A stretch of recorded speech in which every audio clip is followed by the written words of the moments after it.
It's not a bird, it's not a plane, it's Superhero Slate. It's a modern podcast where we talk about everything that's great, like movies, TV, superheroes. It's Superhero Slate. Oh yeah. Hello everyone and welcome to Superhero Slate, the show where we run down the latest superhero entertainment news. We love TV, movies, and superheroes, so let's talk it all out. My name is Chris Dillard. And my name is Mike Royer. And this week, we're getting conflicting reports on the future of the DC movie slate. Yeah, you can say that again. We're getting conflicting reports on the future of the DC movie slate. You didn't think I'd do it, did you? You didn't think I'd do it, but I did. I'm always good. I'm always here for a good pun. You know that, Mike. Star Wars gives us some release dates, different things we'll talk about. Parents, you're gonna want to catch up on these release dates, at least one of them, according to the trailer we're going to talk about, right? The Game Awards disappointed superhero fans all around, Mike, and we'll talk about what that means at the top and later in the show as well, if you watched it, and more. Yeah, it's hard for me to be disappointed because I didn't watch it, but it's always fun to see the hot takes and the trailers that come out afterwards. I think you sent a text to like the group chat reminding everybody, oh, the video games awards are on tonight, and I'm just like, huh? They still do that thing? Oh yeah. I always I don't know if I'm just like internalizing this wrong, but like I swear at one point in time there was like dueling video game award shows. I don't know when it happened, but it felt like they were like trying to vie for what video game award show was going to be like the one. So I guess this is it. Well, the video game awards. Well, Jeff Keighley and the Game Awards have been around. He's been doing it for 10 years or more now at this point. Now E3 might have tried to do their own thing or something like that. So Is this where like a Game of the Year edition games come from? Like if you win at this show, you can release a Game of the Year. So that's a very gray area, because if you win most players at a game award, like it may be in England or Europe, you can do that. But yes. So you just need to win. You just need to win any. Yeah, it's any award at all. Yeah, it's it's like the Academy Awards, right? If you win an Academy Award for something, you're gonna put it all over your game, whatever. But this is the one that I think most people, where publishers will come to this, huge names in the industry will come to this. They'll do world premieres at this, right? So like when you're watching like this, it's kind of like, to me, the Super Bowl of this. I'm here for the trailers. The awards, they know it. They just kind of rush through a lot of them. They just announce the 5 nominees and then say this is who won, and then they'll do like that 3 times in a row. It's very quick, and I'm just there to watch the trailers, and they all know everyone's here to watch the trailers. It is kind of nice. Like we talk about that occasionally when they do movie or TV award shows, right? Like, how come the Oscars, you don't have all of these trailers, debuting during the commercials? It's like not a thing, but people know during the video game awards, look out for trailers. Yeah, so, and even the hosts are like aware. They're like, yeah, we know what you're here for. Let's move along. Let's do this. So yeah, at least they got it. But more importantly than the video game awards, Chris, this is our last episode of the year. Yes. 2022. We are in the month of December. I think most people are kind of used to some of their media and podcasts going on hiatus towards the end of the year. People got things to do with their family. We got schedule conflicts. But luckily, the last episode that we have here for the year is a stuffed one. Yeah. We got lots of drama to talk about from DC. And then, as we mentioned before, yes, we're going to watch Avatar. We're going to review it. It's going to be an extravaganza, but look for that in the brand new year of 2023. And we'll sit down and we'll talk it all out. I mean, that movie is like 3 hours plus long. The new one is 3 hours and 10 minutes. We got to rewatch the first one. Yeah. Chris is going down to Disney World next weekend, which is why we're not recording. And he's going to be like riding the ride. So Chris is going to be like Avatar primed from head to toe. So, go ahead, read the other reviews, go watch anyone else that you want to watch on YouTube talk about the movie, but then stick around. Yeah. And then you'll see us in January try to figure this blue world out. That's right. Blue world with blue water. I think that's going to be the worst, not the worst part, the hardest part to visually get across is there's these blue people running blue creatures in blue water. Hey, if you're colorblind, I think there's a chance they might be like green or like yellowish brown. Oh, yeah. Write in if you're colorblind. What color are the Na'vi? Yeah, I want to know. You lucky son of a bitch. No, so yes, so I will be going to Disney World next week. This is like the one of the few times where I don't normally travel in the winter. We're going to Disney World, which I've talked up.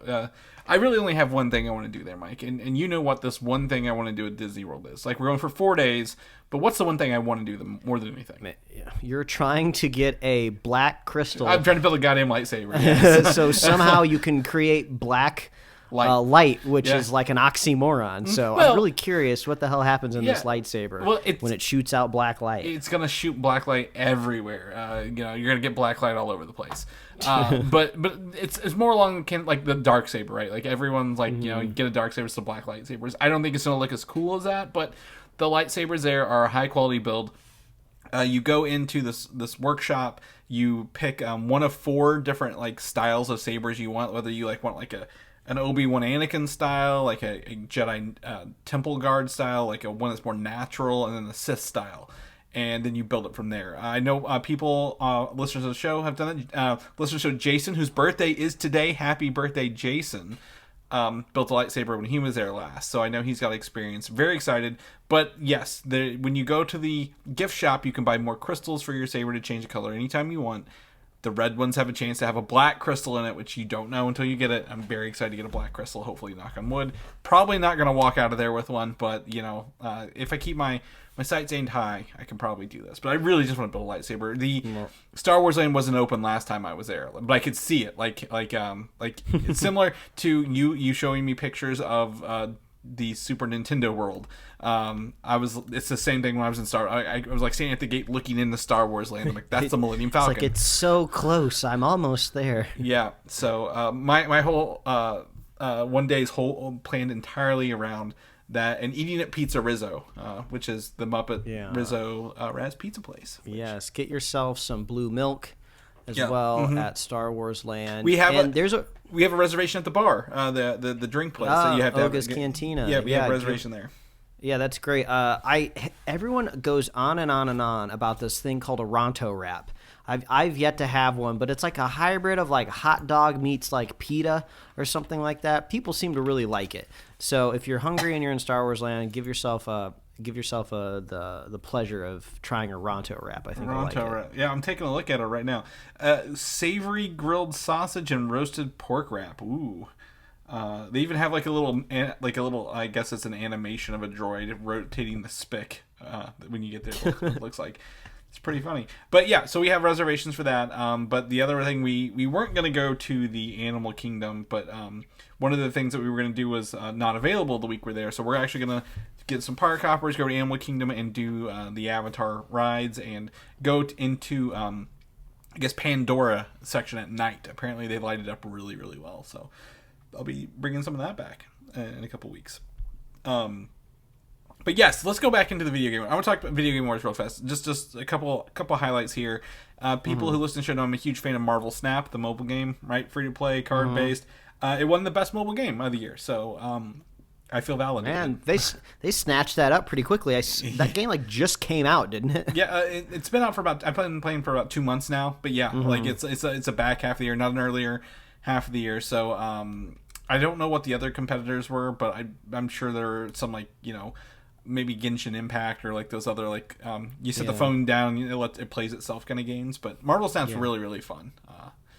If you like that. And the other thing I thought was cool, Mike, because we like VR, we're big VR fans, is the Ghostbusters VR gameplay trailer was released. And I don't know if you got a chance to see this or not.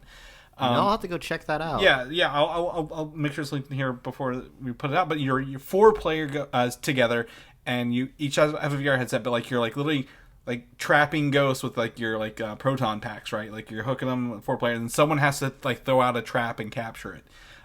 It looked pretty cool, if I'm going to be completely honest, because I didn't expect 4-player, right? Ghostbusters. When you hear VR, most are solitary kind of gameplays.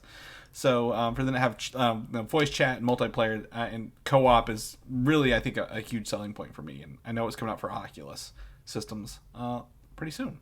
So I'm pretty stoked for that. But we got some more related content from the Video Game Awards later in the show. We'll talk about some pretty cool stuff.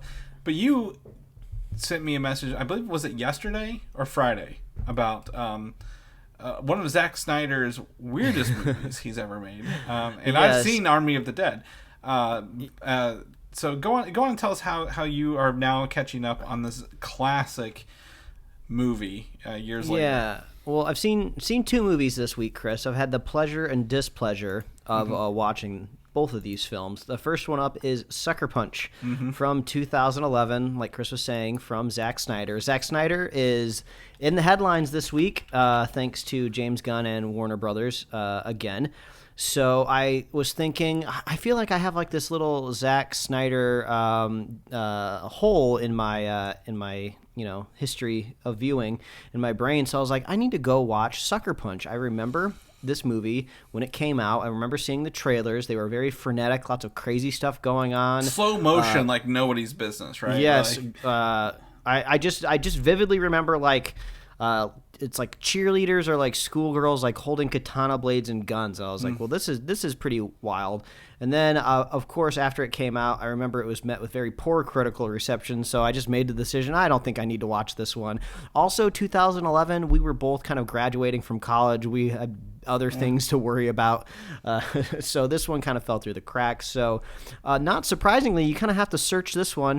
You have to hunt it down, not easily available to watch on a streaming service, so I had to watch it on Tubi with commercial breaks in between the acts, and this is a wild wild example of a film.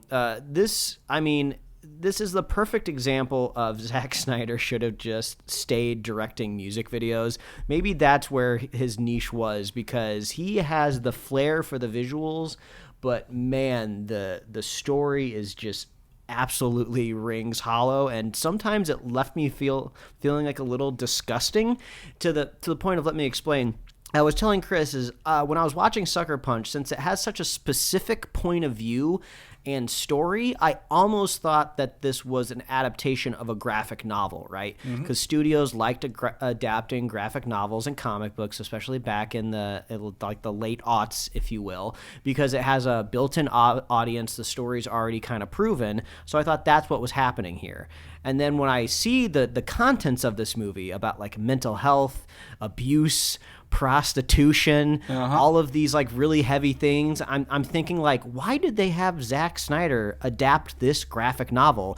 This is like the perfect example of a movie that should have been, at the very least, written by a woman. It would have been even better if it was directed by a woman. And then I was shocked to find out, not only is this not an adaptation, this is totally from the mind of Zack Snyder, written and directed by him, and pretty much only greenlit off of the fact that he did Watchmen, 300, and Dawn of the Dead. So he had proved himself financially successful from the studios, and they did the worst thing that you can do with these very, very visionary directors is just take your hands off the wheel, release the reins, let them do whatever they want, and you get this crazy movie that I was just... I should have caveated, Chris. I fast-forwarded through the second act and most of the third act. I couldn't put up with it anymore. Just watching this crazy, weird, almost Inception-like dream sequence of a story where the character kind of fugues out and pretends her trauma is like a weird action movie. And it's like escapism, like... but not done well. Yeah, it's so strange. And then, of course, you can go ahead and find commentary online from Snyder saying, like, oh, the studio forced me to cut scenes. There's a director's cut of this movie that I believe totally vindicates all of my decisions, but I don't even know who owns the rights for this movie anymore, so you're just going to have to wait and see. And the thing he was complaining about the most was like the studio asked him to cut a sex scene between the main character and John Hamm, and he was like, oh, it was going to be really empowering in a way to watch this scene. And it's just like, come on, dude, this movie just did not work. You know, I appreciated that you went at it with a vision, but man, for a movie just so intense, like I would say some of the action scenes are worthwhile just to look up on YouTube. And yes, they are all cut and clipped and put up on YouTube because they're really the only redeeming parts of the movie, right? Yeah. So there's like a cool kind of like samurai fight scene. There's like some Nazi zombie World War II like creatures that are interesting. Like just go watch some of the clips on YouTube. Yeah. Don't watch this movie. It's not good. Well, it's got a really stacked cast is the weird part as well, right? Like, Emily Browning's the main actress, and I remember her from American Gods. Oscar Isaac as that was villain. a surprise to see Oscar Isaac. I was like, what are you doing in this movie, dude? And John Hamm, I think, is also in it for a little bit here and there. It's got a really interesting cast of great actors and actresses, but like this is just a really, really again, it's a long music video, or like maybe multiple music videos that were just kind of strung together and tried to make a story out of. Remember when we were talking about Army of the Dead, however many years ago that was, and we talk about how on the nose Snyder is with his musical choices. Like he did put zombie in his Army of the Dead. Oh yeah. In this one, during the scene where she gets taken to like the insane asylum, the song like "There Goes My Mind," and it's just like, come on, dude, can you not think past the most obvious like decision? It was just. Anyway, so that was Sucker Punch. I'm glad it's gone and over with, and now I have some fuel, some ammunition when we get into the DC bits later in this episode. But on a positive note, I had a chance to see Puss and Boots: The Last Wish a couple weeks early, just yesterday, and I went in with pretty low expectations because I mean, come on, Puss and Boots, it's a spin-off character from the second Shrek movie.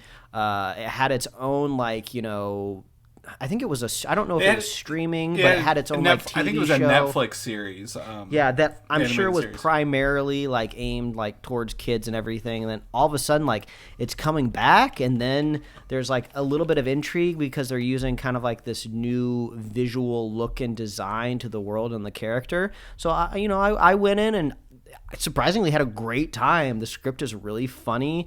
I love the story. It's very quick and to the point. There's this kind of wolf-like adversary character in the movie that's like legitimately creepy, the way they film it and light it and shoot it. They do kind of the slower frame rate stop motion style in certain scenes to kind of like punch up the emotion and the feeling of it. And it has like a great resolution, and there's like some kind of little tear-jerker like family style moments towards the end, and it was great. Like, I was shocked. I'm almost like a little upset that the movie kind of has to contend against Avatar this holiday. Yeah. It comes out a week after Avatar, so hopefully maybe it'll be some kind of like some counter programming during the month of October. I don't think children who've been born since Avatar 1 come out want to watch Avatar 2. So I think this might be a good opportunity if you need to possibly clean your palate. But big recommendation for Puss in Boots: The Last Wish. The voice cast is amazing. It's been a while since I've seen like an animated feature film where like the voice cast to me was more than just kind of like there, right? Like, this really feels like they are becoming the characters, and less like they made a bunch of characters knowing that these famous actors were going to play them. So Antonio Banderas is just chef's kiss. He's great as Puss in Boots. I always forget how good of a voice actor he is, especially for that character. So yes, go watch Puss in Boots: The Last Wish. I just want to go ahead and say I really like the first one as well. I think it's still got a pretty good I don't know the Rotten Tomatoes score. I saw this the other day because they were doing all the Shrek movies because of this one. I think it actually is like above most of the other Shrek movies, like except maybe like the first one. So I wouldn't discount this franchise at all. It's very witty. It's got one of my favorite moments. One of my favorite gifs I probably use more than anything. It's like these two cats are like being quote unquote catty in like a bar, and this one in the middle is like ooh and puts his hand over his mouth. It's like, I think I remember that. Yeah, it's hilarious, but it's got a pretty good lineup as well. I think most of the voice cast came back for this, so that's awesome. I would say the humor is slightly more family friendly than I would say one of the mainline Shrek movies, which I would say push the envelope maybe a little bit more towards adult humor. But there is a little bit of that too in this movie. So feel free to take the whole family. You'll have a great time. And I just looked it up. The Adventures of Puss and Boots on Netflix had 6 seasons. Oh, dang. They're pumping those out. I mean, Netflix notorious for canceling things after 2 seasons. Did 6 of these, so fantastic. Good for it. That's awesome. Good recommendation. On the flip side of that, Mike, we had a Christmas gathering here at my house yesterday with some close family and friends. And I was able to literally make my own Christmas movie playlist and put it on and watch it in the background while people are over. So a lot of these, again, were mostly background, means I've seen a lot of them, but that always means I always perk up whenever my favorite parts are coming. Akin to, I will say, like a Christmas Vacation, I hear the music for the scene, and I'm like, he's about to say Merry Christmas, shitter was full. So I just know. But the movies I got to watch yesterday include the Santa Claus, the original Tim Allen movie, which just got a new show on Netflix, or not Netflix, Disney Plus. That's, I believe, wrapping up soon. How the Grinch Stole Christmas, the cartoon version, which is the superior version. I don't care what anybody says, Mike. We have to throw down A Christmas Story, which I'm not as familiar with. I didn't grow up watching this in our house, but was able to see. I always said, You'll Shoot Your Eye Out, the Pink Bunny outfit, the leg lamp, obviously. There, Ernest Saves Christmas. I always tell people to thank Ernest P. Worrell every year for saving Christmas, because if he didn't save Christmas, we wouldn't have it anymore. It was it. Christmas Vacation, obviously, and then today is the 30th anniversary of A Muppet Christmas Carol, which we watched. And that new version, which I've talked about almost every week for the show for the past month, is now on Disney Plus. So you can go watch with the extra 3-minute song as well. But I was able to literally get most of my Christmas movies in one sitting this weekend, which was fantastic because, again, when we go to Disney for the week before Christmas, you don't watch a movie when you go to Disney World, Mike. You don't sit down in the hotel. You go. So very, very excited to get this. I did say, because I asked you for recommendations, the one movie I didn't put on here, which I think a lot of people would agree is Elf, needed to be in here for like a background noise, because you don't have to watch it to know everything going on there. So my call is still, if you have any Christmas movie recommendations, classics, favorites, let me know, because I'm just going to keep building this playlist. So if anyone, comes over, I can just be like, we'll throw this on, pick a random one and go and have it keep playing. So happy holidays to everyone. Merry Christmas. It's almost early in the show, but we will talk to you after Christmas. But let's go ahead and say it now, Mike. Merry Christmas. Merry Christmas to everybody. Let's jump into the news. And the news that we've already talked about multiple times before we even get to this point is Avatar: The Way of Water releases in theaters on Friday. So if you've been dying to see a sequel 13 years later to Avatar, now's your chance. What I did not know, and simply because this movie, The Way of Water, is coming out, there's more and more Avatar articles, is the Avatar: The Last Airbender movie, which nobody claims, was called The Last Airbender because James Cameron has trademarked the movie Avatar since 1999. So even when they were making that movie, they couldn't use it because James Cameron still owned the copyright on that movie title or whatever, which is wild to think he's had it, I guess, in his back pocket for coming up on 25 years. Yeah, he was ready to go. It's always funny to me, the word Avatar. I was introduced to it first through the internet, right? Before they were called profile pictures, they were called avatars, pretty much up and down the border. And then I think also in the Xbox 360 era, when you could make the little kind of thing that was kind of similar to a Nintendo Mii, I think those are also called avatars. Yep. As well. So it's always it's funny to me that this new generation doesn't really understand that word is not really something new that was invented to mean aliens in a way. But it doesn't, because the movie, you're literally embodying another thing that represents you. So you are being it is an avatar in the same way it's the internet, but I don't even think, I just think James Cameron's blue people. I know what you're saying. It's like an alien. Yeah, I always have to remind myself that they're actually called Neytiri, right? No, that's they're Na'vi. Neytiri. Na'vi, that's right. Is the Zoe Saldana's character's name. Oh, okay. See, you were confusing. There. Yeah, it's right. And the actor who plays Jake Sully, I can't think of his name. He was in Terminator, and he was like in like 8 movies in like 2 years. Like every action movie you turn around had this guy in him, and he's not been in anything since Avatar. I'm like, oh, is he coming out of retirement to do this? What? But maybe he had like a cushy contract. They're like, we don't want to lose you in between the first one and the second one. Yeah, we're gonna pay you residuals, so just stay fit and man, you'll be can fine. you imagine? He's just like, I'll just take 1% off the top of this movie. 0.5% still, you'd still be rolling in it. The other cool thing about this, and I don't have in the notes here, it's just more of a talking point I mentioned, I think maybe off air, is they have filmed all of Avatar 3 already, right? They did 2 and 3 at the same time because they shot it like a 6-hour movie, like that. If they're in one location, they're going to film all the scenes in one location at a time. That way they only have to pack up and move, as minimal as possible, which was cool. But they've also filmed, I believe they said the first act or maybe the first third of the 4th movie already, because I believe it might have been the producer or John Landau or the producer or James Cameron himself said there is a time jump, like a 5-year time jump in that movie, the 4th movie, or a couple-year time jump. So the kids, they filmed everything they needed to the kids as kids, and then they were like, okay, well, we'll come back and film this after you've aged up a bit to fill the role a little bit better. So there's no guarantee we're even going to get a 4th movie, but I would not be surprised if we get all 5. Like, just even if the last one just breaks even, which I think it still will, make money. I think they're going to make all 5 of these when it's all said and done.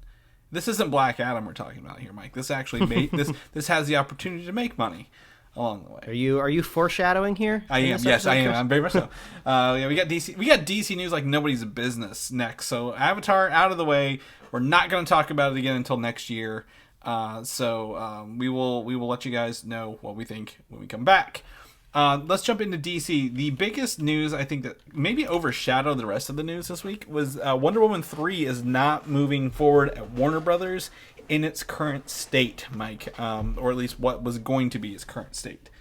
And I feel like chronologically too as well. We'll talk about the other bits of news, but this seemed to be like a late Wednesday, maybe Thursday revelation in the week, and there had already been other kind of like foreboding news for DC earlier in the week. So by the time I got to this Wonder Woman news, it's just kind of like, oh, they're cleaning house is what it seems like. They are trying to start from scratch. Well, yes and no. So this is the interesting part here. I don't know why this is coming out now, because apparently Patty Jenkins fought with the Warner Brothers executives before James Gunn and Peter Safran even came into the picture here. Because she didn't want to edit her script and story. She wanted to do it as is. And then apparently in this whole, back and forth with them, she sent them an email with the wiki link to the definition of character arc.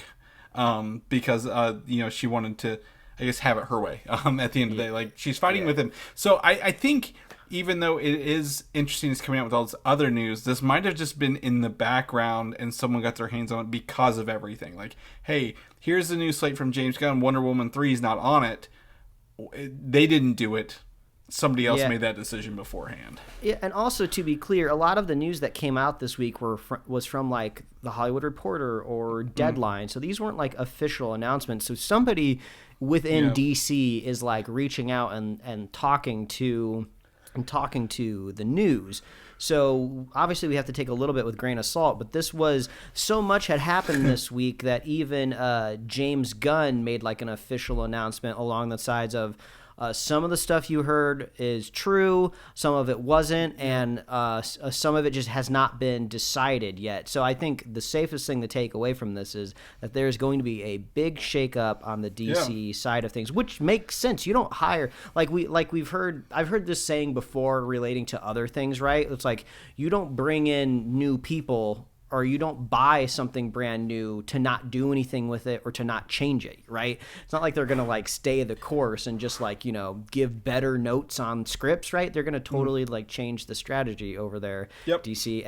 And honestly, I think the funniest rebuttal to the whole Patty Jenkins sending the link to Wikipedia for character arc is like, oh, did they reply with the reviews for Wonder Woman 2? Which is, I would say, a pretty funny dig. Also, like, a defender could always say like, oh, well, the studio, you know, interfered with the second one and maybe it wasn't her vision, or the fact of the matter is we're just never going to know the whole truth, exactly what it was. But we could say there is a pretty wild difference between the first Wonder Woman and the second Wonder Woman. So what the heck happened?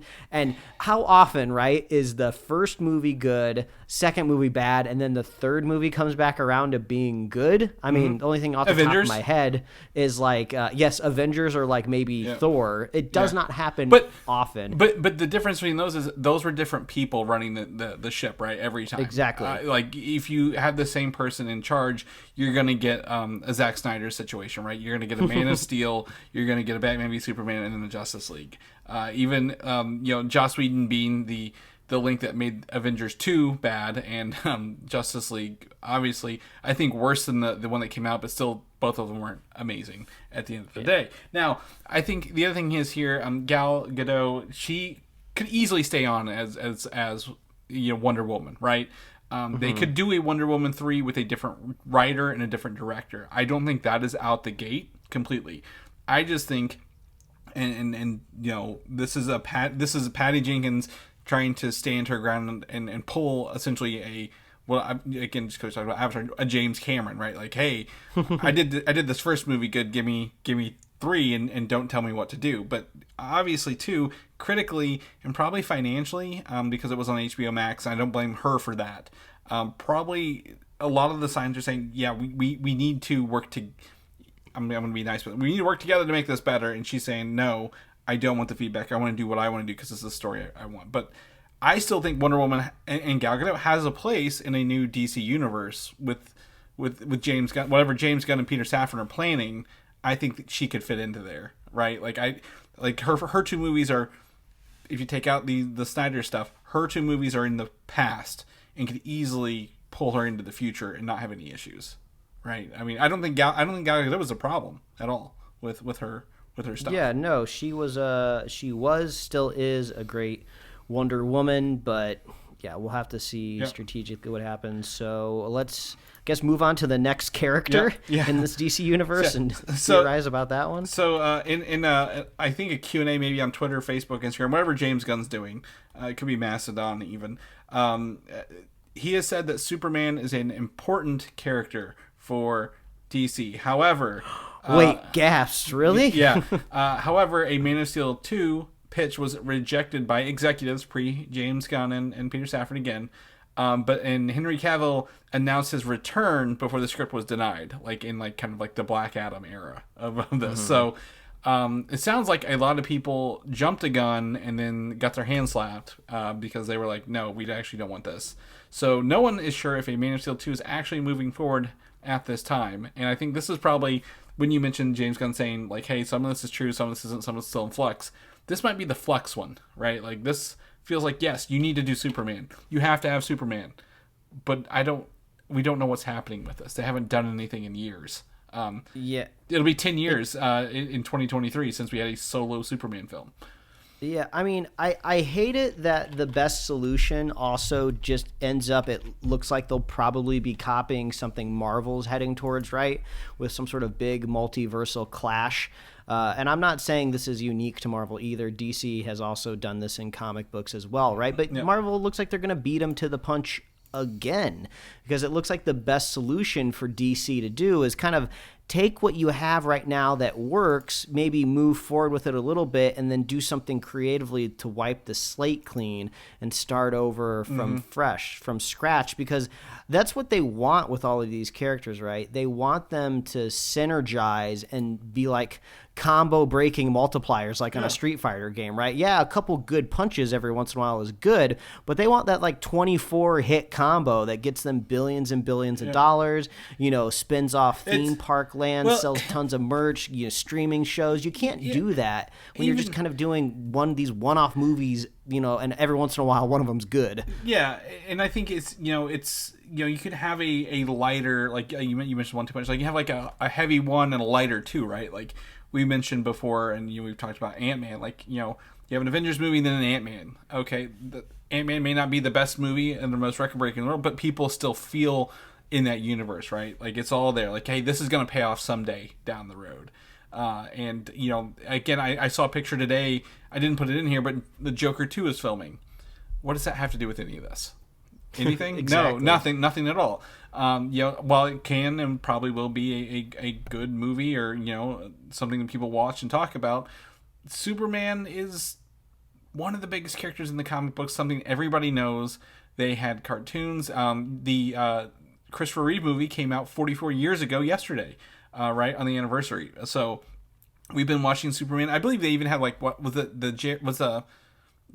what was that animated show I downloaded for you, Mike? The old Superman stuff from the 40s. The Fleischer Superman. Yeah, like they've been doing Superman for years, and here we are just kind of wondering if they're going to do Superman, right? Like you've got to make an action. And also, this is a good time to remind everybody, these franchises and characters are going to die along with the heat death of the universe, right? When we're all elderly, or, no matter what age you are, like all of this is going to get rebooted again and turned around and over. Like this isn't the first time they've made superhero movies, right? Yeah. Like look back at like classic Superman, or even like the Batman universe that they were building out, for a while there. When the novel idea was making a sequel to a superhero movie, like, oh wait, they're coming back as Batman, and we're gonna see similar characters again. So this is all a good point to remind yourself, like whatever's happening right now is not the end all be all of what you'll be watching in the future. Like you'll be in a different chapter of your life in a decade. 2 decades, they'll make more. Maybe they'll get it right that time for you. Yeah. But I feel like we are past this phase and universe, and might be able to ink out a couple more movies with these actors, but like this can't keep going forward. Even if you keep the actors, a change is needed, right? And that's, I think, what you're saying is like you can't continue what's happened, in this essentially the Zack Snyder's set up, right? The past 10 years, you've got to wipe it clean, or like keep the actors, like you got to have a reset button. Like, okay, we're gonna power this off, power it back on, and hopefully we get something different, kind of deal. So hopefully there is a soft reboot that happens and is good, because I think you can still salvage some bad stuff, right? Like, I think if you look at the MCU, it didn't start on a great foot, right? Iron Man 1's great. Incredible Hulk, people really don't talk about it, right? It's not really getting its payoff until recently. Iron Man 2, not that good, right? In hindsight, like it's okay. It's not the best movie in the world. Thor 1, mediocre, right? To people, when they bleach Chris Hemsworth's eyebrows, God, I can't watch that. Even Captain America, it's a good movie, but I don't, we're not talking like, Black Adam numbers here. And then we'll bring up what that means in a second. But but like there's ways to fix some of this, and I think they just need to. Like we've always talked about with DC, someone is now driving the ship, right? We've always said someone needs to drive the ship. They got someone to drive the ship, 2 people. Now start making a plan of action and follow it, because if you don't, we're just going to be spinning our wheels by the time their contract's up, and they're like, well. And they'll probably get frustrated. Nothing got done, and we'll be back in this whole cycle again of mediocre films or people being wishy-washy, like cameos for these actors that have been around for 20 years that they never got a movie from. So I think we're both in agreement there. But hopefully, I don't mind Henry Cavill. I think he could be fine, but Superman it needs to be a priority going forward. Black Adam, boy, The Rock, he is out here just using his social media presence to his benefit. If he's not trying to promote a jacked J.K. Simmons for his Red 1, is it Red 1 movie? Because there's Red Notice, and now there's Red 1. It's his Christmas movie. That's going to be on Netflix. He has out saying, very much so, after we talked last week about Black Adam not making a profit, he is saying, yes, this movie is making money for people. Like, maybe not a lot of money, but it's making some money, folks. So don't listen in to all the quote unquote noise out there on the internet. So, like I say every time I criticize The Rock, at the risk of one day getting my face being punched in an elevator with him, and like just being obliterated into little bits of matter from an angry Dwayne The Rock Johnson. That tweet was so sad, and I would stretch to say almost pathetic in a way, right? You are The Rock, one of, if not the biggest movie star on the planet. You should not be tweeting about making a couple $1 million off a superhero movie. You should be tweeting about breaking records when you make a superhero movie, right? So it's just, I feel like he would have just looked so much stronger and been perceived so much better if he just didn't bring it up. Like, just move on to the next property. Like, this isn't working, dude. The movie wasn't good. I know there's some defenders out there, but overall, this did not launch the way that you thought. So just move on. It just felt so. It's like, what are you doing? Put the phone down. Like, somebody take the login away from him. This is sad to me. So the other part of his, the second half of his tweet, he says, he's making, $50 million, 400 million worldwide. And then he somehow in parentheses puts the first Captain America did 370 million. A movie in 2011 at the turning point of superhero movies, right? Like before the next movie after it did $1 billion. Mm-hmm. That's not a good thing. You don't want to compare against a movie 11 years ago that was like building, something, and like, we did 30 million more than it did when it came out. I'm like, dude, they had a plan back then, right? Like they knew the next movie was Avengers, and they had a building stone. You don't have a building stone. It's just really, like you said, embarrassing that you have to go out there and do this. It's strange. It's almost like this is the first time the Rock in a long time has kind of found a crack right in his armor. The first time he's kind of underperformed in his this phase of his career, so he's just trying to remind people, like, oh no, we can still make this work. We can still make this work. Like, no, you are supposed to be posting wins and wins and wins, not like these like technicalities. Also, if you really want to go into it, like with inflation, he really didn't do better than that movie. I just did the math. It's 90 million less than. It's not like a huge factor difference, but it's not the same if you. That's that's 25% of the whole gain right there. It's like but it's just anyway. Like, it's like, come on, man! It just didn't work out. Yeah. You weren't gonna be making bangers for your entire life, so you just roll with the punches. Well, the best thing is just shut up. Just don't say anything. like that's the best thing you could have done, right? Don't draw attention to it, because people. No one. I've not met anyone defending Black Adam but The Rock at this point. Not that it's a bad movie, but like it's not the best movie right this year. It's not the worst easy. We saw Morbius, but the way he talks. For the way he talks about it, I mean, it's just like, come on. It changed the world. But anyway, I know he's his own hype man, and if he's not hyping himself up, who is? But like, after all this talk about it and everything, like right now, everyone is very unsure about the status of Black Adam in the DCU going forward. Whether that's Gunn's and again, I'm always say Gunn and Safran. I want to give James Gunn all the credit because I know it's a duo working there. But like, if they say, man, we don't see this, or no, he's out, right? Like, he's not really making the calls at the top of the food chain here. That's gonna be like a straight, like, who breaks the news to one of the biggest movie stars in the world, right? Like, ooh, sorry, but it just didn't work. Like, I wouldn't, like, they get paid a lot to deliver that bad news, so I don't feel bad, but like, that's gonna be a rough. Maybe they'll just do it over Zoom, right? Yeah. No, you don't need to come in, Dwayne. No, you don't need to come in today. Just follow this Zoom link. Trust me. Did you get that large order of chicken we sent you? Do you have it in front of you? Okay, good. Well, now that we've got all your chicken, let's tell you the bad news. Yes, don't worry. It's boneless. It's skinless. You're good to go. I could also see James Gunn and Peter Safran calling him like, hey, look, this isn't working in our plan. It's not you, it's us, right? Kind of deal. Mm-hmm. Or maybe even like, hey, look, we have a plan for you. It may not be what you want to do, but we can take this character and fit you in here. Do you want to play ball? Kind of deal.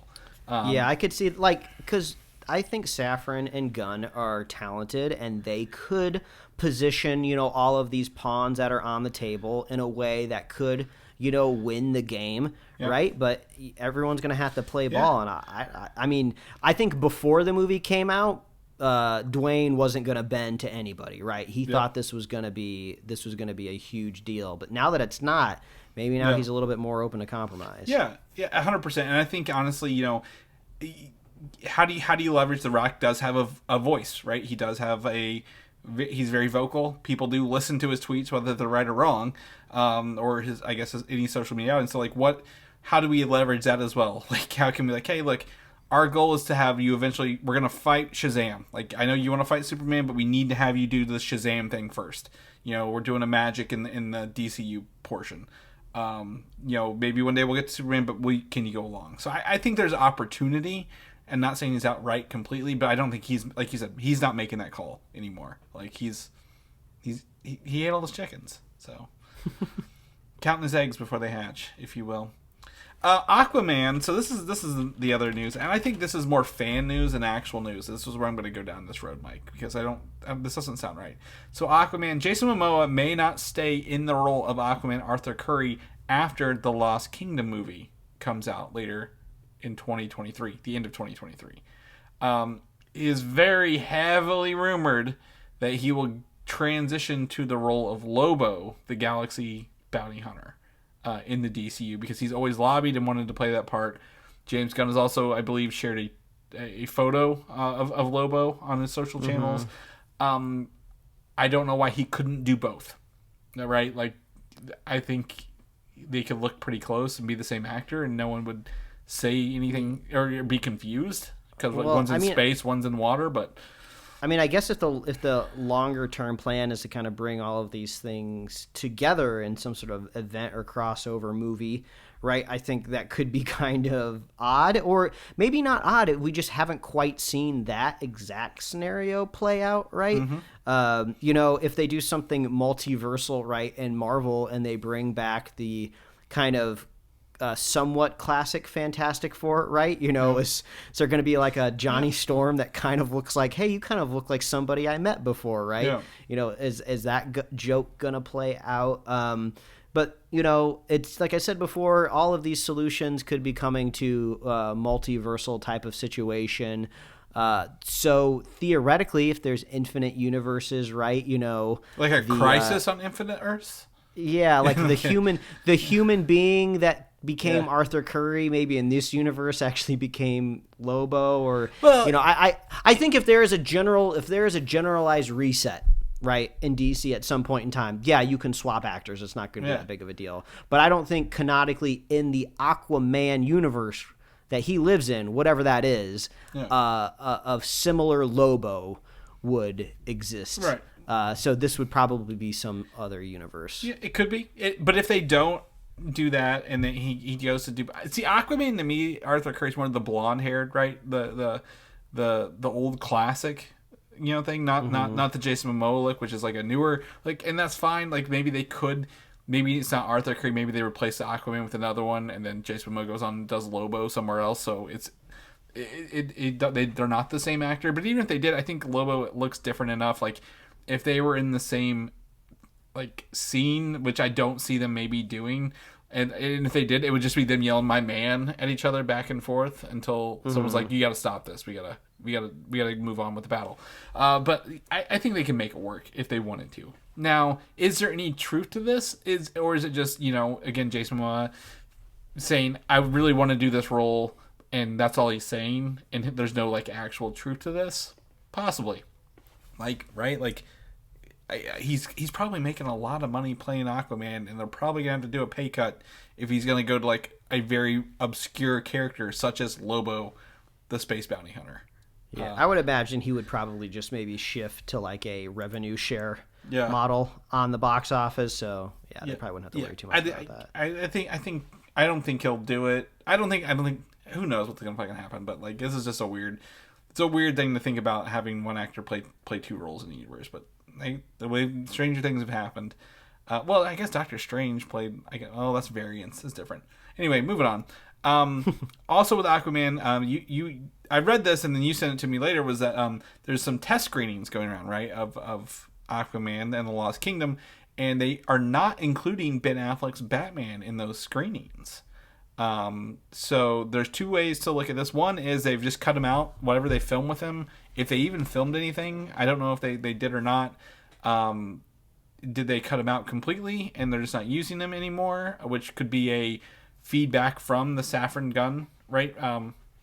Heads on high, or are the test screenings not including everything because they're not ready yet, right? Like there's a lot of pre-production, especially I assume if you have underwater stuff, they're just not including all the scenes. They're just including like major beats to like, hey, did we get this right on test screenings?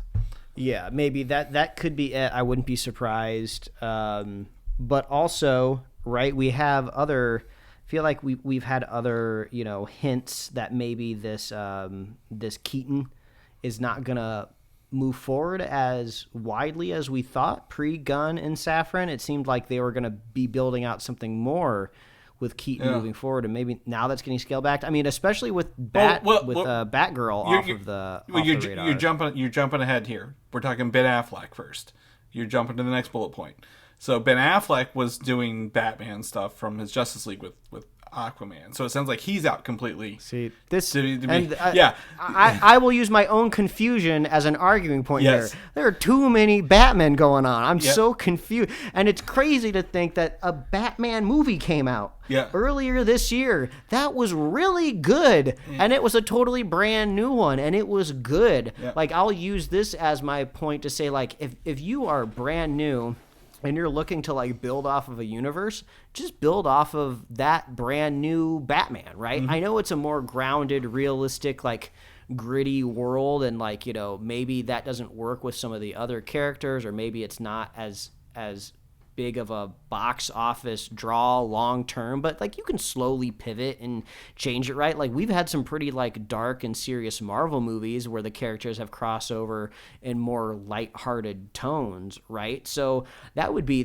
my idea, my strategy. You got a great brand new Batman here. This brand new Batman should meet Superman in a movie or two, and this brand new duo of Batman and Superman, they could come across Lobo in a couple other movies, right? It's just, I feel like they got a perfect starting point here, and I'd love them to go off of that and get some of these other Batman out of the way. Well, so we're to clear your confusion, we're gonna move from Ben Affleck not being Aquaman to this Batman movie that was scrapped. That was called is essentially Batman Beyond. It was where Michael Keaton would move on past, I believe, the Flash and Batgirl to become a mentor to Terry McGinnis, right?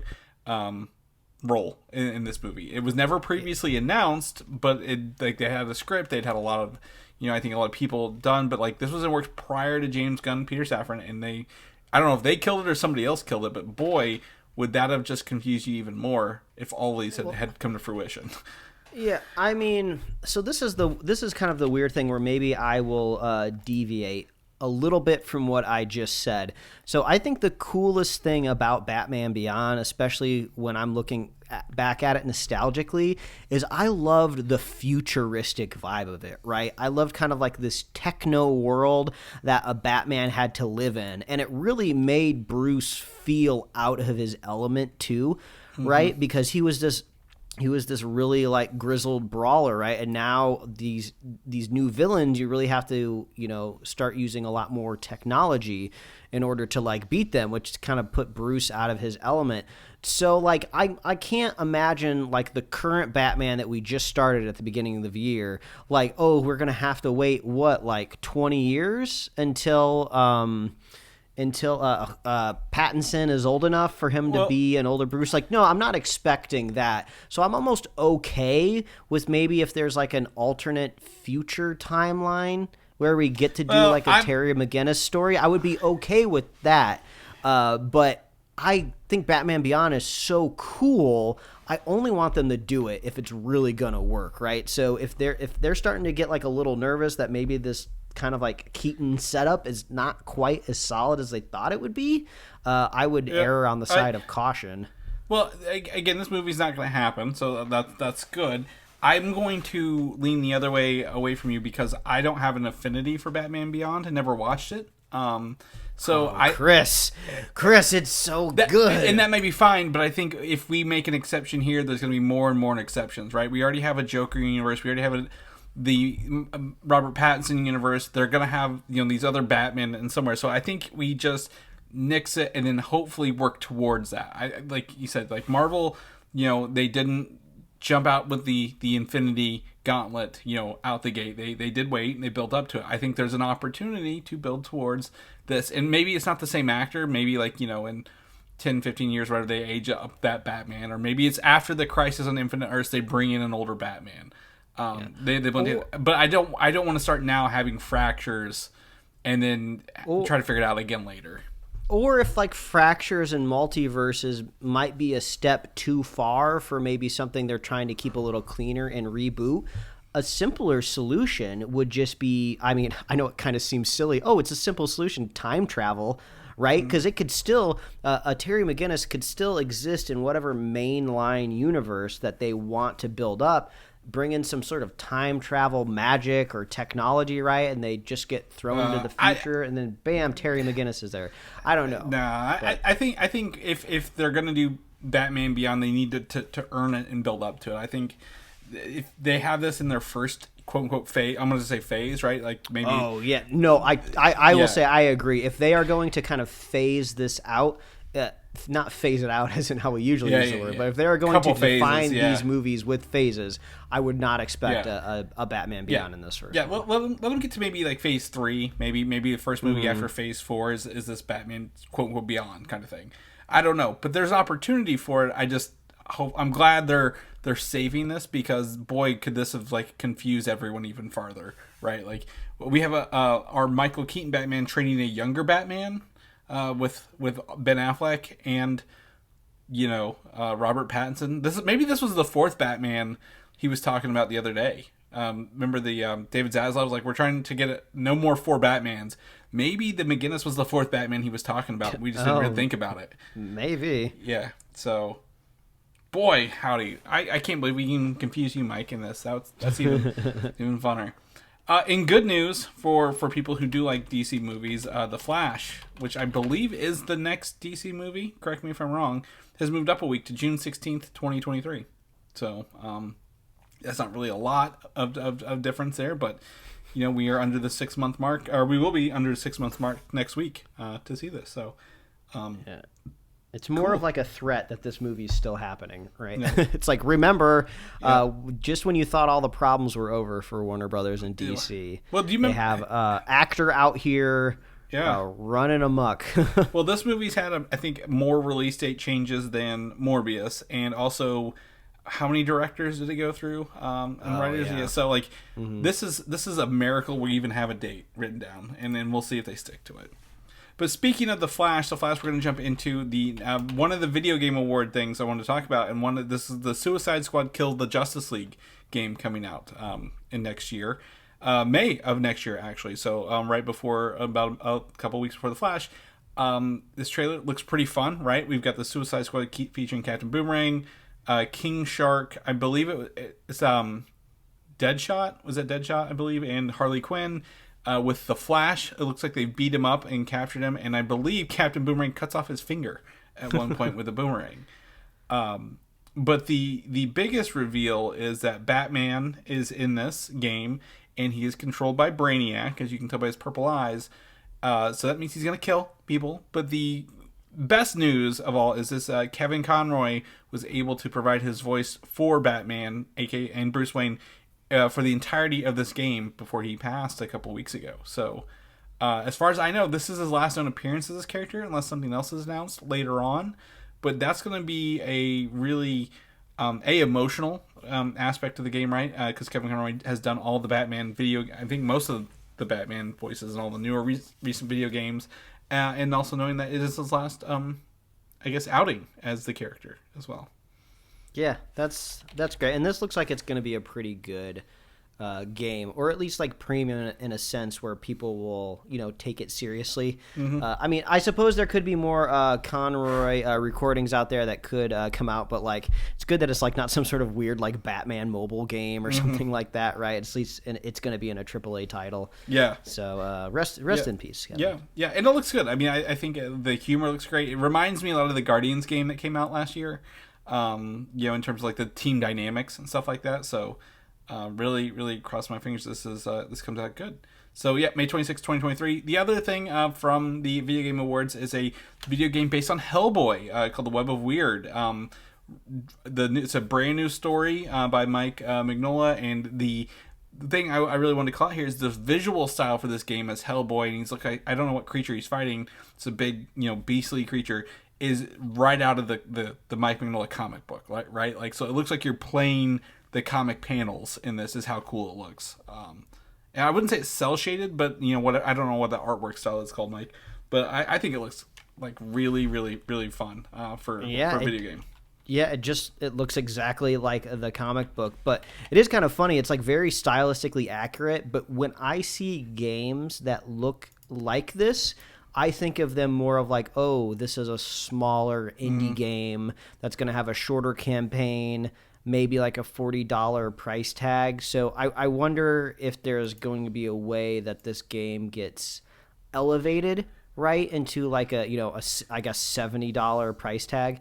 Now, I mean, I feel ultimately the value of a game should come down to its gameplay, because that's what a video game is. But like I've still met people even recently that just say like, oh, I'm like a sucker for graphics as long as it like looks good, no matter what. I'll play it, right? So like there's still people out there like that in the world. So I guess we'll see kind of where this ends up landing. Yeah, it says, again, the description on the YouTube trailer says, monstrous, toe-to-toe brawling. You need to chain together hard-hitting melee and ranged attacks to fight a diverse array of increasingly nightmarish enemies. There was another a game announcement this week, was a blend of it's Castlevania. It's another game and then also Castlevania at the same time. This doesn't look like it's side scrolling. It kind of looks like maybe third person fighting. But you got to watch this trailer, folks. Like literally, it looks stunning. Like just right out of the comic book pages. Like the bright reds, the dark shadows, and the white pops of white. It's just fantastic. And I'd love to see some more gameplay. Like there's probably gameplay in here. I just can't really pick out what it is based on this trailer. But it's really cool, that Mignola's back for it. It's a unique story, so it's not like retelling a comic book, and does that. It kind of reminded me a little bit of like, was that game Limbo a little bit, in terms of like the coloring, how it's using the comic book colors. But yeah, it's just unbelievable. You guys have to watch that link in the trailer. Moving along, we're going to switch gears into X-Men. This is a bit of a weird thing to come out this week. Is a never previously announced pre-Disney merger X-Men script called X-Men Fear the Beast has made its way online. This was a video game or not a video game, or no? This is a movie. This is a movie script. Okay. So this is a story by Byron Burton and John Ottman. I don't know who those are. Wow. I just wasn't expecting the leak to literally be the PDF. The PDF of the script. 100 page script. All right, hold on. I'm doing an experiment here. I'm scrolling. I'm going to say it looks like I'm probably in the third act right now. I'm just going to read one segment. I just landed. What page are you on? What page are you on? So I'm on page 72. Okay. Top of 72. Exterior log cabin. Two hunters stand side by side. They fire their pump-action shotguns. Boom, boom, boom, boom. They unload on Mega Beast. Okay, Mega Beast. I guess Beast really beasts out in this movie. Yep. Mega Beast runs towards them using his human shields as protection. Boom, boom, click. Hunter 4 is out of ammo. Hunter 4. Shit. So that's just a little segment. It looks like maybe here from like a third act action scene. Yeah. So the script actually stars, as you can tell, Beast. Right. It was supposed to be played by Nicholas Hoult. Wolverine, played by Hugh Jackman. Wendigo, which was supposed to be a mutant in this, where someone has a similar transformation to Beast, but it's more of a white, I guess, snow beast, if you will, and a Mr. Sinister as well. We're supposed to be in this. Xavier's in it. Because a little bit. I'm on the last page. He's in there, yeah. He's at the start where he tells Beast about this using Cerebro, but the whole focus was mostly on Beast, Wolverine, hunting Wendigo, and the Mr. Sinister plot of how to, like, use this Wendigo blood to possibly make Beast better, which is why we get the Mega Beast in there as well. So, this whole movie script is in here. Again, made a long time ago. I think, is the date on here? No, the date's off the front of it. This is just wild that a whole movie script is online for an X-Men movie. I thought it was fan based, but it looks like it was actually maybe solicited as a pitch to them as well for Fox to make this before Dark Phoenix, I believe it was set.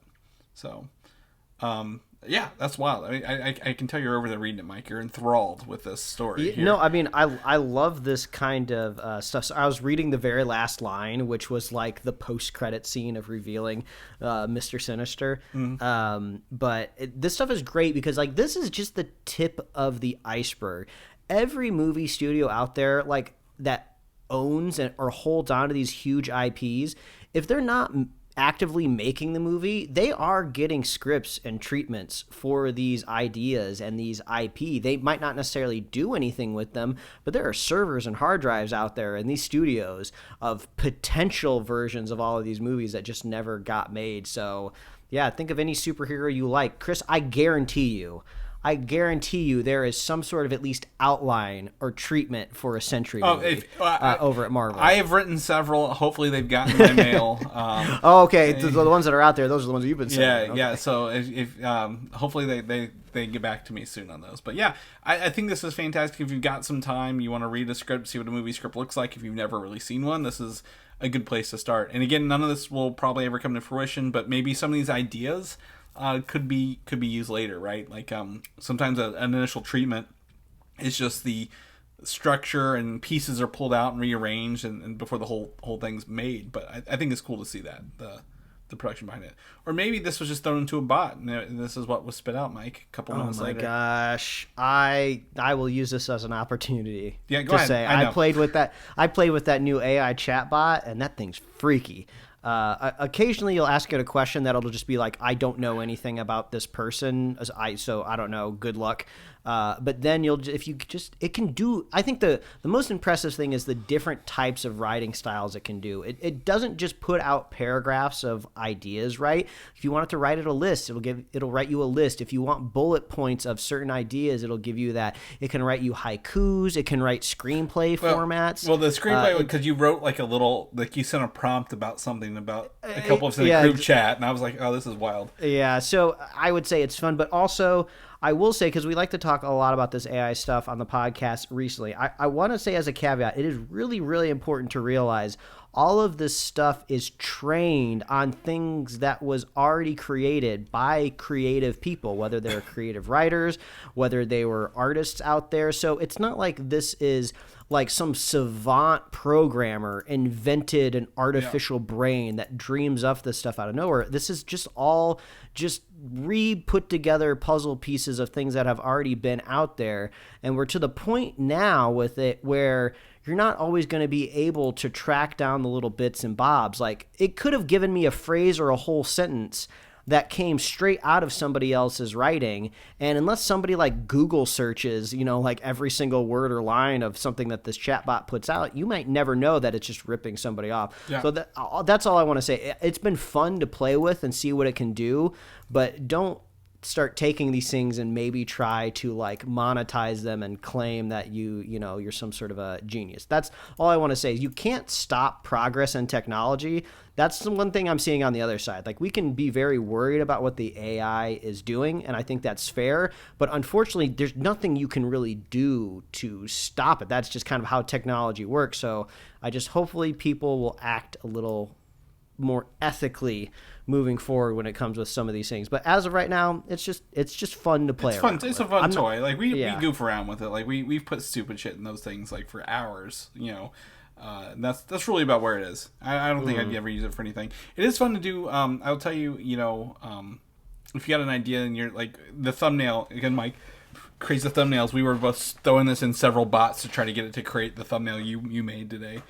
based on voice props. So that was really fun, but we never got anything close, but it was fun. Yeah, I think a really fun use for it is it does kind of just help you shake loose, your brain if you're just trying to come up with ideas, right? Like, you could even be like, oh, like I'm gonna cook like a 4-course dinner or whatever, for my friends. Like, oh, what should I make? You could have this AI bot like recommend you some things, and like it's not like you're gonna follow that recipe word for word, because they might be substituting sugar for salt and you might not even know it. But it can shake some cobwebs loose and get it going, and maybe remind you of some other things. Yeah, point you in a good direction. Yes. So. All right, we're going to shift gears. We end the show with several Star Wars points, Mike. So let's jump into. I'm gonna build my lightsaber in my head right now. That's what I'm doing at Disney. 2 weeks. All right. Less than 2 weeks. We're going to Ahsoka, and this new rumor is that General Thrawn and Ezra Bridger were sent to a galaxy different than the one that we're in Star Wars, called the New Beyond. And in that galaxy, they use Force differently than we've ever seen before in the movies and shows, which it's mostly come down to like Force pushes and pulls and lightnings. But quote-unquote magic users in Star Wars likely came from this universe because they're using the Force in different manners. And how they interact with it and see it. Because they weren't dictated by like Jedi and Sith, right, in terms of like the Force stuff. The other part of this rumor is that the skeleton crew is also set in because they're kids lost in space, is also set in this new Beyond universe, and this is how they're going to be tying together some of these stories in different points the whole way. Yeah, I feel like the best way to make sure that you are right either way it pans out is just to say, like, doesn't this whole idea of kind of going outside of the Star Wars galaxy for the first time kind of seems like it could be the best idea or the worst idea, right? I could see it going either way, so polarizing, right? Let's say it doesn't work. Easiest thing to say is, well, why on earth did they think leaving the galaxy? Like, Star Wars was never necessarily about its location in time or space. It was about the characters, the story, the drama, all of the artifice that they built, with lightsabers. That was just set dressing. It was just about telling good dramatic stories. But if it goes great, you could say this is exactly what Star Wars needed. They needed a new, fresh take, a new perspective, some new ideas and elements to reinvigorate the franchise. Like, I could see it going so polar. Here's the beauty of these is, one, the end of Rebels sent Thrawn and Ezra to a different galaxy, right? They sent them through hyperspace, not knowing where they were going, and that's why they haven't found them for years. So them coming back, finding their way back, is a way to say, hey, we were out here, this is how things work, to introduce an idea. If that doesn't work, Skeleton Crew could probably make a couple changes real fast and say, we're not in that universe, right? Like, they have a quick out if it's not being receptive well, but if it is, they can, like you said, they could lean into it even more. So I think by using these two, mentioning it offhand in Ahsoka, test your waters, put your feet in. Skeleton Crew, probably leave a couple blanks, maybe film some alternate, scenes, just in case, and they can change it real fast. I think that's the beauty of this stuff. So we are in a good point for Star Wars, knock on wood, Mike. Let's hopefully see if they continue through with this.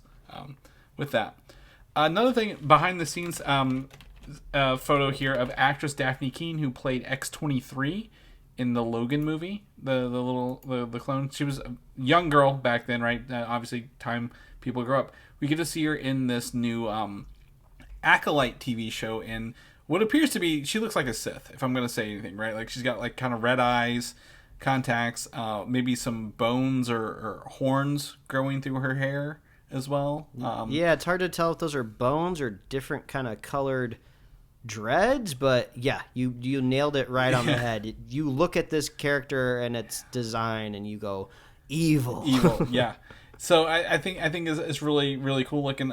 She doesn't look like again, like the little girl in Logan at all, with all the makeup and stuff too. But like, I was just saying, she's got some like bows, like arrows.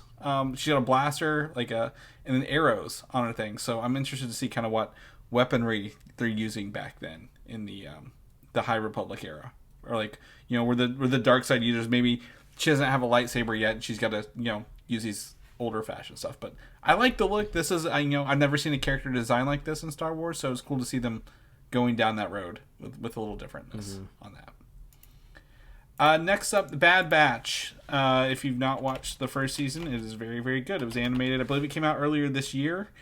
16 episodes. The second season has been confirmed with the date release has been confirmed with a new trailer for January 4th, 2023. It will have a 2-part debut on January 4th, a 2-part middle, and the season end will also be 2-part release as well through April. So this will be airing alongside Mandalorian season 3 on Disney Plus. I didn't think they'd sync them up, but they're doing them both through the whole thing, Mike, as well. Yeah, they must be having either enough content on Disney Plus where now they have to start doubling up, or maybe they want to kind of see if they can synergize a little bit with those two titles. Yeah, I could see possibly some of this. This takes place right after Order 66. Like that order goes on during the first season, kicks off very quickly. Some of the stuff may be tied into characters that are introduced in Mandalorian season 3, right? Dave Filoni, this is his, the Clone Wars is his baby, right? This is his story. Like, he knows these characters inside and out.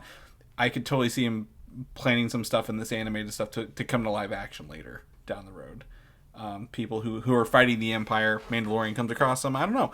So, the biggest thing here is, obviously the clones are starting to get some more unique armor colors through this. We get I knew it right away. It was like, that's Wanda Sykes as one of the voices of the characters in the trailer. So, it to me looks, like more Bad Batch. I'm interested to see, the return of some of the good clones, if you will, like Rex. He was in there. So if you've not watched the first season, I recommend checking it out. This is coming out January 4th on Disney Plus. So start the new year with some Star Wars content.